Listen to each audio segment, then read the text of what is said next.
ఈరోజే సంకష్టహర చతుర్థి. చంద్రోదయంతో చవితి తిథి కలిసుండే రోజును సంకష్టహర చతుర్థి అని పిలుస్తారు. ఈరోజు చంద్రోదయం అయ్యాక అంటే సెప్టెంబర్ 3వ తేదీ చంద్రోదయం 9 గంటల 3 నిమిషాలకు అవుతుంది. ఈ సమయంలో ఎవరైతే ఈ ఒక్క మాటను పలుకుతారో వారి దశ తిరిగి తిరుగులేని రాజయోగం పడుతుంది. విఘ్నేశ్వరుడు అలాగే చంద్రుడి అనుగ్రహం మీకు కలుగుతుంది. తెలిసి తెలియక చేసిన పాపాలు తొలగిపోతాయి. మరి ఎంతో పవిత్రమైన సంకష్టహర చతుర్థి రోజు చంద్రుడు వచ్చాక ఏమంటే రాజయోగం పడుతుందో ఇప్పుడు తెలుసుకుందాం. మనం గణపతిని పూజించే క్రమంలో జై బోలో గణేష్ మహారాజ్కి జై అని, అలాగే గణపతి బప్పా మోర్యా అని నినాదాలు చేస్తూ గణపతిని పూజిస్తాం. అసలు గణపతి బప్పా మోర్యా అని ఎందుకు పిలుస్తారో ఎవరికీ తెలియదు. మన పురాణాల ప్రకారం గణపతి బప్పా మోర్యా అనే నినాదం వెనుక ఒక ఆసక్తికర కథ ఉంది. అది ఏంటో ఇప్పుడు తెలుసుకుందాం. 15వ శతాబ్దంలో మోర్యా గోసావి అనే సాధువు ఉండేవాడు. అతను మహారాష్ట్రలోని పూణేకు 21 కిలోమీటర్ల దూరంలో ఒక గ్రామంలో నివసించేవాడు. ఆయన గణపతికి పరమ భక్తుడు. గణపతిని పూజించేందుకు చెంచువాడ్ నుంచి మోర్గావ్కు రోజు కాలినడకన వెళ్లేవాడు. ఒకరోజు మోర్యా నిద్రపోతున్న సమయంలో గణేశుడు కలలో కనిపించి ఆ ఊరికి సమీపంలో ఉన్న నదిలో తన విగ్రహం ఉందని దాన్ని తీసుకువచ్చి ప్రతిష్ఠించమని చెప్పారట. మోర్యాకు మెలకువ వచ్చాక గణపతి కల్లో వచ్చినందుకు ఎంతో సంతోషించాడట. తరువాత ఆయన గణపతి చెప్పినట్లు దగ్గరలో ఉన్న నది దగ్గరకు వెళ్లి ఆ నదిలో గాలించాడు. నిజంగానే మోర్యా గోసావికి గణపతి విగ్రహం లభించింది. గణపతి తనకు స్వయంగా కనిపించి అనుగ్రహించాడని మహానంద భరితుడయ్యాడు మోర్యా. విగ్రహం దొరికిన విషయం ఆ నది దగ్గర చూసిన కొందరు చూసి ఆశ్చర్యపోయి ఆ విషయాన్ని తెలిసిన వారందరికీ చెప్పారు. ఆ విషయం ఆ నోటా ఈ నోటా అందరికీ తెలిసిపోయింది. జనమంతా తండోపతండాలుగా నది దగ్గరకు వచ్చేశారు. గణపతి విగ్రహాన్ని నదిలో నుండి బయటకు తెచ్చి మోర్యా గోసావి తనతో తీసుకువెళ్లాడు. అలా అతను తీసుకెళ్తుంటే అక్కడ ఉన్న వారంతా మోర్యా ఎంత గొప్ప భక్తుడో కదా, సాక్షాత్తు గణపతే తన గురించి చెప్పి దర్శనం ఇచ్చాడు అనుకుంటూ గణపతి బప్పా మోర్యా అని గట్టిగా పిలవడం మొదలు పెట్టారు. మోర్యాకు దొరికిన ఆ గణపతి విగ్రహాన్ని ఘనంగా ఉత్సవాలు జరుపుకున్నారు. భక్తులందరూ మోర్యాను గుర్తు చేసుకుంటూ గణపతి బప్పా మోర్యా అనే నినాదాన్ని ఇప్పటికీ కూడా వాడుతూనే ఉన్నారు. వినాయకుడి సేవలో మోర్యా గోసామి ఇప్పటికి కూడా తరిస్తూనే ఉన్నాడు. కాబట్టి గణపతి బప్పా మోర్యా అనే నినాదం వెనుక ఉన్న అసలు కథ ఇదే. సంకష్టహర చతుర్థి గణపతికి ప్రీతికరమైన రోజు. ఏదైనా ఆటంకాలు వచ్చినప్పుడు లేదా మనం సంతోషంగా ఉండడానికి గణేశుణ్ణి పూజించుకునే రోజు ఇది.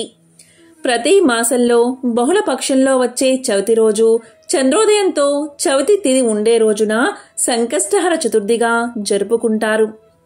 గణేశుడు జ్ఞానాన్ని అందిస్తాడు. జ్ఞానానికి విద్యకు దేవుడు కూడా. విద్యార్థులకు వరాలు కురిపించే దేవుడు. పిల్లలు చదువుల్లో రాణించాలి అన్నా, ఏకాగ్రత పెరిగి మంచి ర్యాంకులు రావాలి అన్నా, తెలివితేటలు పెరగాలి అన్నా, చదివింది చాలా కాలం గుర్తుండాలి అన్నా ప్రతి నెల వచ్చే సంకష్టహర చతుర్థి రోజు విఘ్నేశ్వరుడికి ఎంతో ఇష్టమైన ఈ ఆకును స్వామి దగ్గర పెట్టి ఈ మంత్రాన్ని 11 సార్లు పఠిస్తే చాలు. గణపతి పిల్లలకి జ్ఞానాన్ని తెలివితేటల్ని ఇస్తాడు. మంచి ర్యాంకులు సాధించేలా చేస్తాడు. దీనికోసం సంకష్టహర చతుర్థి రోజు ఏ సమయంలో అయినా సరే విఘ్నేశ్వరుడికి నిత్య పూజ చేసుకుని, అంటే విఘ్నేశ్వరుడి పటానికి పసుపు కుంకుమలు అలంకరించి ధూపదీప నైవేద్యాలతో పూజించాలి. మీ పిల్లలు చదువులో రాణించాలి అంటే జమ్మి చెట్టు దగ్గరకు వెళ్లి జమ్మి చెట్టుకు నమస్కారం చేసి విఘ్నేశ్వరుడి పూజకు నిన్ను తీసుకువెళ్తున్నాను సమీ వృక్షమా అని చెప్పి కొన్ని ఆకులు తెంపి ఇంటికి తీసుకురండి. ఇక గణేశుడి ముందు దీపం వెలిగించి విఘ్నేశ్వరుడికి జమ్మి ఆకులు సమర్పించండి. తరువాత ఓం మంగళమూర్తయే నమః అనే మంత్రాన్ని 11 సార్లు జపించండి. జమ్మి చెట్టు ఆకులు అంటే విఘ్నేశ్వరుడికి ఎంతో ఇష్టం. గరిక అలాగే జమ్మి ఆకులు ఎవరైతే విఘ్నేశ్వరుడికి సమర్పిస్తారో వారి యొక్క ఎలాంటి కష్టాలైనా తీర్చి వారికి శుభాన్ని కలిగిస్తాడు గణేశుడు. ఇలా సంకష్టహర చతుర్థి రోజు చేస్తే పిల్లలు చదువుల్లో రాణిస్తారు. పిల్లలకు ఏకాగ్రత పెరుగుతుంది. గణపతి జ్ఞానాన్ని అనుగ్రహిస్తాడు. అలాగే మీ పిల్లల గదిలో గణపతి విగ్రహం లేదా గణపతి ఫోటో ఉంచడం వల్ల అద్భుత ఫలితాలు మీకు కలుగుతాయి. ఇక ఈరోజు చంద్రోదయ సమయంలో గణపతి మూలా మంత్రాన్ని 11 సార్లు మనసులో స్మరించండి చాలు. ఆ గణపతి అనుగ్రహం తప్పకుండా మీకు కలిగి రాజయోగం పడుతుంది. కష్టాలు బాధలు తొలగి దశమారి అపర కుబేరులు అవుతారు. మరి ఆ మంత్రం ఏంటి అంటే అదే గణపతి మూలమంత్రం. ఓం గం గణపతియే నమః, ఓం గం గణపతియే నమః, ఓం గం గణపతియే నమః. ఈ మంత్రాన్ని 11 సార్లు చంద్రోదయ సమయంలో స్మరిస్తే చాలు. సకల శుభాలు కలుగుతాయి. ఎంత చెట్టుకు అంత గాలి అని మన పెద్దలు చెబుతూ ఉంటారు. కష్టాలు అనేవి ప్రతి ఒక్కరికి ఉంటాయి. డబ్బు ఉన్నవారు లేనివారు, స్త్రీలు వృద్ధులు పసి పిల్లలు ఇలా ఏదీ ఉండదు. ఎవరి స్థాయికి తగినట్లు వారికి ఏదో ఒక ఇబ్బంది ఉంటుంది. ఆ ఇబ్బంది నుంచి లేదా ఆ కష్టం నుంచి బయటపడడానికి మన శక్తియుక్తులు సరిపోనప్పుడు పైన ఉన్న అంటే మన మనస్సులోనే ఉండి మనకు కనబడని భగవంతుని సాయం అవసరమైనప్పుడు పూజ చేయడం, వ్రతం చేయడం, నోము చేయడం వంటివి చేస్తూ ఉంటాము. దీనివల్ల ఆ భగవంతుని కృప మనకు లభిస్తుంది అన్న మానసిక సంతోషంతో మనం మన సమస్యల నుంచి సులభంగా బయటపడే మార్గాలను వెతుక్కోగలుగుతాము. అలా ప్రతి నెలా కూడా ఇలాంటి కష్టాలు పోగొట్టుకోవడానికి, మానసిక సంతోషానికి, ఆ విఘ్నాధిపతిని పూజించడానికి అవకాశం కల్పించే రోజు ఈ సంకష్టహర చతుర్థి. ఈ రోజు ఏం చేసినా చెయ్యకపోయినా విఘ్నేశ్వరుడికి ఎంతో ఇష్టమైన గరికను గోమాతకు గుప్పెడు తినిపించండి. ఇలా ఈరోజు గోవుకు ఎవరైతే గరికను తినిపించి గోవు చుట్టూ 3 ప్రదక్షిణలు చేసి అలాగే నీటిని తాగిస్తారో అలాంటి వారికి చక్కని ఆరోగ్యం కలుగుతుంది. సకల దేవతల ఆశీర్వాదం కలుగుతుంది. కష్టాలు తొలగిపోతాయి. సకల పాపాలు తుడిచిపెట్టుకుపోతాయి. సకల శుభాలు కలుగుతాయి. ప్రతి మాసంలో బహుళ పక్షంలో వచ్చే చవితి రోజు చంద్రోదయంతో చవితి ఉండే రోజున సంకష్టహర చతుర్థిగా జరుపుకుంటారు. ఈరోజు మీరు ఏమీ చేయకపోయినా సరే మీ ఇంట్లో విఘ్నేశ్వరుని ఫోటో ముందు ఈ ఒక్క ఆకును పెడితే చాలు. అంతులేని ఐశ్వర్యాన్ని లక్ష్మీదేవి మరియు గణపతి ప్రసాదిస్తారు. మరి ఆ ఆకు ఏంటో కూడా ఇప్పుడు తెలుసుకుందాం. ఈరోజు పూజ చెయ్యలేని వారు ఈ ఒక్క మాటను సాయంత్రం 7 నుండి 10 గంటల లోపు 21 సార్లు అనుకుంటే చాలు. అలాంటి వారి కష్టాలు తీరి అష్టైశ్వర్యాలు కలుగుతాయి. చేపట్టిన పనుల్లో ఆటంకాలు తొలగి విజయం చేకూరుతుంది. మరి ఎంతో శక్తివంతమైన ఈరోజు సాయంత్రం ఏ మాటను స్మరించాలో ఇప్పుడు తెలుసుకుందాం.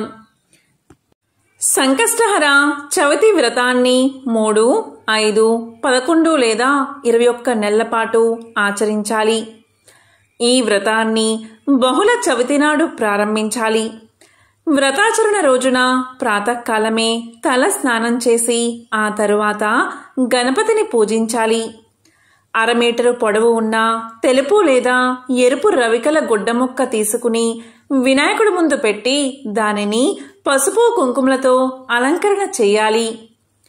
మనసులోని కోరిక తలుచుకుని 3 గుప్పిళ్ల బియ్యాన్ని గుడ్డలో వేసిన తర్వాత తమలపాకులో 2 ఎండు ఖర్జూరాలు, 2 వక్కలు దక్షిణ పెట్టి మనసులోని కోరికను మరొకసారి తలుచుకుని మూట కట్టాలి.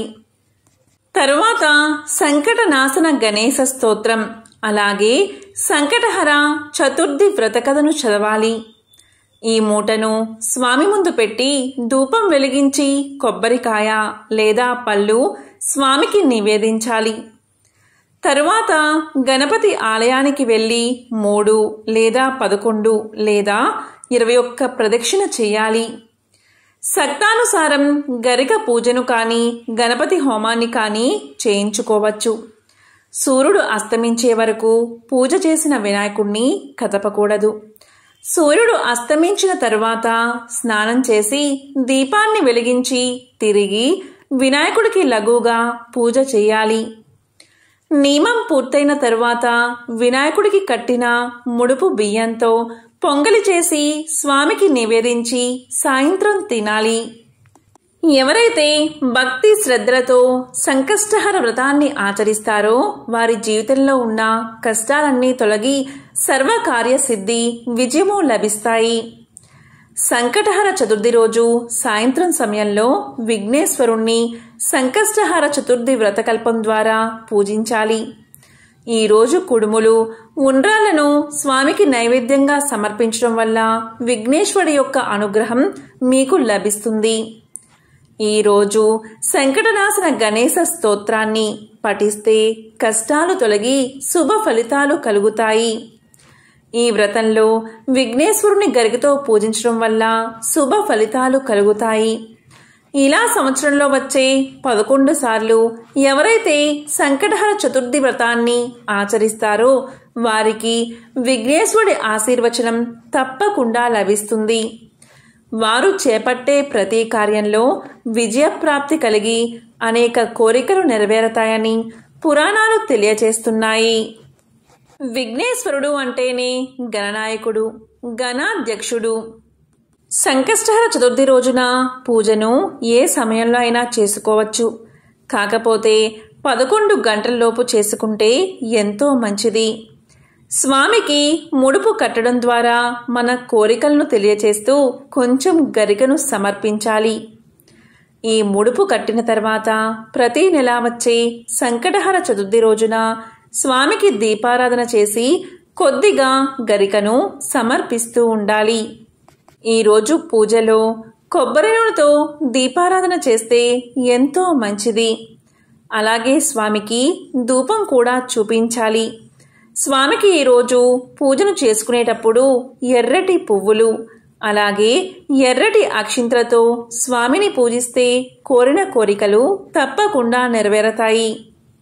మనం పూజలో పసుపు అక్షింతలతో అమ్మవారిని లేదా అయ్యవారిని పూజిస్తాం. కానీ క్షిప్ర గణపతి పూజ కానీ సంకష్టహర చతుర్థి ముడుపు కట్టే రోజు కానీ మనం ఎర్రని అక్షింతలతో స్వామివారిని పూజించాలి. ఎర్రని అక్షింతలు అంటే బియ్యంలో కుంకుమ అలాగే ఆవు నెయ్యి కొద్దిగా వేసి కలిపితే అవి ఎర్రని అక్షింతలు అవుతాయి. అంటే మన కోరికకు సంబంధించి స్వామికి నివేదిస్తున్నాము అనేది ఈ ఎర్రని అక్షింతల రూపంలో మనం స్వామికి పూజించడం ద్వారా తెలియచేస్తాం. ఈ విధంగా ఎర్రటి అక్షింతలు తయారు చేసుకుని ఈ సంకష్టహర చతుర్థి రోజు స్వామిని పూజిస్తే కోరిన కోరికలు తప్పకుండా నెరవేరతాయి.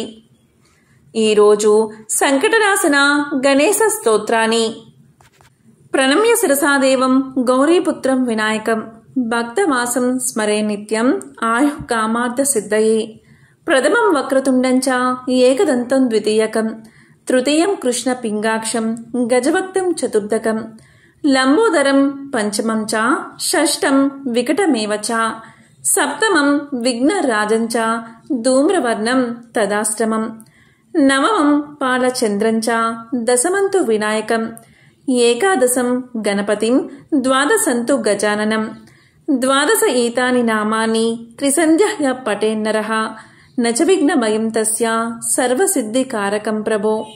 విద్యార్థి లభతే విద్యాం, ధనార్థి లభతే ధనం, పుత్రార్థి లభతే పుత్రాన్, మోక్షార్థి లభతే గతిం. జపేత్ గణపతి స్తోత్రం షడ్భిర్మాసై ఫలం లభేత్, సంవత్సరేణ సిద్ధించ లభతే నాత్ర సంశయః. అష్టభ్యో బ్రాహ్మణేభ్యశ్చ లిఖిత్వాయ సమర్పయేత్, తస్య విద్యా భవేత్ సర్వా గణేశస్య ప్రసాదతః.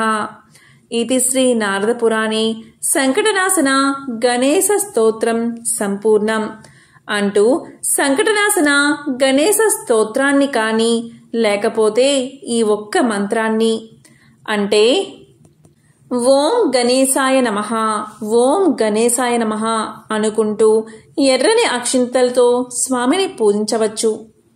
అలాగే ఎంతో విశిష్టమైన ఈ సంకష్టహర చతుర్థి రోజు ఇంట్లో సమస్యలు పోయి సంతోషం కలగాలి అన్నా, భార్యాభర్తల మధ్య సఖ్యత బాగుండాలి అన్నా సంకష్టహర చతుర్థి రోజు సాయంకాలం చంద్రోదయ సమయం తర్వాత చంద్రుడికి అర్ఘ్యం ఇవ్వాలి. ఈ సంకష్టహర చతుర్థి వ్రతాన్ని ఆచరించి పార్వతీదేవి ఎంతో శుభాలను పొందినట్లు పురాణాలు తెలియచేస్తున్నాయి. అంతేకాదు అగస్త్య మహర్షి సప్త సముద్రాలను ఆపోసనం పట్టడానికి గల శక్తినిచ్చింది కూడా ఈ వ్రతమే. ధర్మరాజు ఈ వ్రతాన్ని ఆచరించి యుద్ధంలో శత్రువులను సంహరించి రాజ్యాన్ని పొందాడు. అహల్యాదేవి తన శాపాన్ని తొలగించుకున్నాక ఈ వ్రతాన్ని ఆచరించే తన భర్త అయిన గౌతముణ్ణి చేరగలిగింది. ఆంజనేయుడు లంకా నగరంలో సీతాదేవిని వెతుకుతూ ఈ వ్రతం చేస్తానని మొక్కుకొనగా అశోక వనంలో సీతాదేవిని చూడగలిగాడు. ఈరోజు గణపతిని పూజించిన వారి ధర్మార్థ కామమోక్షాలు తప్పకుండా నెరవేరతాయి. గణపతిని సాయంత్రం పూట ప్రత్యేకంగా పూజిస్తే ఆయన అనుగ్రహం వల్ల ఆర్థిక, ఆరోగ్య, కుటుంబ సమస్యల నుంచి సులభంగా బయటపడవచ్చు. సాయంకాలం అంటే సంకష్టహర చతుర్థి రోజు సాయంకాలం మీ ఇంట్లో పూజాపీఠం మీద గణపతిని ఏర్పాటు చేసుకోండి. అప్పుడు ప్రమిదలో కొబ్బరి నూనె పోసి 5 ఒత్తుల దీపాన్ని వెలిగించండి. తెల్లటి పూలతో స్వామిని పూజిస్తూ ఓం పాలచంద్రాయ నమః అనే నామాన్ని 21 సార్లు జపిస్తూ తెల్లటి పుష్పాలతో గణపతికి పూజ చేయండి. ఆ తరువాత ఎర్రటి పుష్పాలతో ఓం గణాధ్యక్షాయ నమః అని 21 సార్లు అంటూ పూజ చేయండి. మధ్య మధ్యలో గరికను గణపతికి సమర్పిస్తూ ఉండండి. ఇలా పూజ చేసిన తర్వాత గణపతికి బెల్లం ముక్క, పాలు నైవేద్యంగా పెట్టండి. అలాగే యాలకుల వంటివి కలిపి నైవేద్యంగా పెట్టండి. హారతి ఇచ్చిన తర్వాత దాన్ని ప్రసాదంగా ఇంట్లో వారంతా స్వీకరించండి. అదేవిధంగా ఈరోజు పూజ పూర్తయిన తర్వాత ఆరుబయట వెన్నెల్లో పాలను ఒక 10 నిమిషాలు ఉంచి ఆ పాలు తెచ్చి గణపతికి నైవేద్యంగా పెట్టినా కూడా గణపతి అనుగ్రహం త్వరగా లభిస్తుంది. ఈ సమయంలో విఘ్నేశ్వరుడి విగ్రహం దగ్గర గరికను ఉంచినట్లయితే సమస్త కోరికలు తీరేలా ఆ విఘ్నేశ్వరుడు దీవిస్తాడు. ఈ చంద్రోదయ సమయంలో విఘ్నేశ్వరుడి ముందు గరికను ఉంచి ఆ గరిక మీద ప్రమిద పెట్టి ఆ ప్రమిదలో కొబ్బరి నూనె పోసి దీపారాధన చేయండి. స్వామికి కుడుములు నైవేద్యంగా పెట్టండి. ఇలా చేస్తే అలాంటి వారికి సమస్త పాపాలు తొలగి సమస్త శుభాలు కలుగుతాయి. ఇలాంటి వారు సునంద లోకంలో అంటే గణేశుడి లోకంలో 1000 సంవత్సరాలు సుఖభోగాలను అనుభవిస్తారు.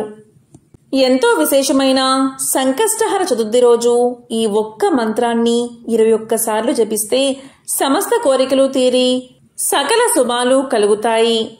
మరి విఘ్నేశ్వరుడు ముందు పఠించాల్సిన ఆ మంత్రమేంటో ఇప్పుడు తెలుసుకుందాం. ఆ మంత్రం ఏంటి అంటే శ్రీనమో హేరంబ మమ సంకష్టం నివారాయ నివారాయ. శ్రీనమో హేరంబ మమ సంకష్టం నివారాయ నివారాయ. ఓం గం గణపతియే నమః.